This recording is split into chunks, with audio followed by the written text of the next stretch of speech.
Guys, samahan nyo kami. Linis-linis na ngayon ng aming salon, ng aming office. Dahil tapos na ang bagyo, here is the aftermath. So, samahan nyo kami, guys.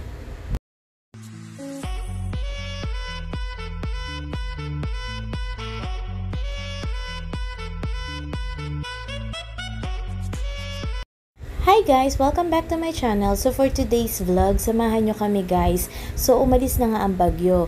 At syempre, pag alis niya, natira ang mga putik-putik na gawa ng baha nung isang araw. So ayan guys, ito ang aking office. Talaga namang kailangan ko siyang linisin kasi talagang pinasok din siya ng baha.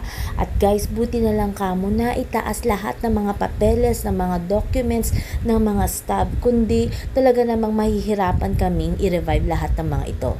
So, ayan guys, andyan si Dexter, ang isa sa mga SA namin. At talaga namang masipag niyang winawalis ang lahat ng tubig na talagang nakulong or na-stack dito sa aming salon. Guys, alam niyo ba kung gaano at kung hanggang saan umabot ang tubig? Well, papunta na siya sa tuhod that time, kinuwento lang sa akin. Ayan si Lani, ayan si Harry. Talagang lahat kami tulong-tulong nalilinis ang aming salon. Syempre guys, wala namang ibang magmamalasakit sa aming workplace kundi kami. At ito naman si Mamita, siya ang toka sa pantry na pinasok din naman talaga ng tubig. Hirap siya pero nandiyan para tumulong. At ayan nga guys, nagre-reklamo. Pero okay lang yan Mamita, kaya natin to. Matatapos natin lahat linisin ito. So ako guys, natoka ako sa office. Syempre, yun ang aking area. Medyo Hagardo versus ang inyong lola. Dahil kanina pa talaga ako nagwawalis. Actually, kumakain na ako ngayon guys kasi talagang hindi ako pwede malipasan ng gutom. Although kumain naman ako kanina, pero syempre, kailangan pa rin ng energy sa dami ng mga winawalisan. So, ayan, maya ulit guys, tapusin muna namin. Kahit saan talaga, makikita mo ang putik guys at tubig. So, talagang wala kami magagawa kundi talagang linisin lahat na guys. Ayan, pati ang pantry area namin, ang laundry pinasok, ang purchasing area pinasok din ng putik. Pero guys, alam naman naming matatapos din to, basta tulungan. Lahat talaga ng area kakikitaan nyo ng putik.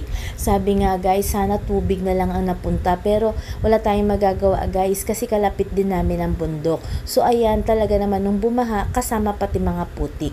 Talaga namang nandiyan guys ang aming office. Sobrang putik na putik yan guys that time. Pero nalinis ko na. So ayan naman si Papa Eli at saka si Ash na talaga naman din nagtutulungan. Ang ginawa niyang strategy guys, kumuha siya ng towel at pinalampaso niya. So ayan si Pao, o diba? Kahit napagod na kaming lahat, talaga namang hindi may iwasan na magpatawa, magtawanan at talaga namang mag-smile.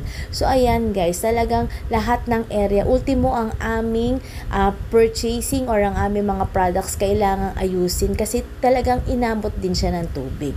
So ayan guys, pagod na kami, masakit ang katawan pero ang mga ngiti nandyan kasi alam namin matatapos din naman namin kaagad ang lahat ng ito.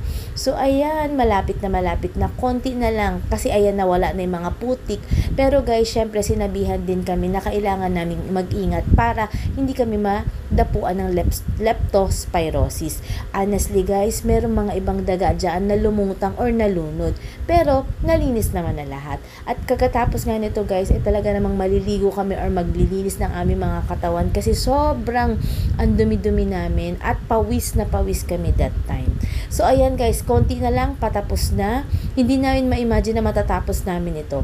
At ito na nga guys, malinis na uli. Back to operation na, back to work na kaming lahat. Syempre, tulong-tulong namin nagawa ito. Pati ang aking opisina na ibalik na ang mga upuan, ibabalik na lang ang mga papeles sa dating mga pwesto.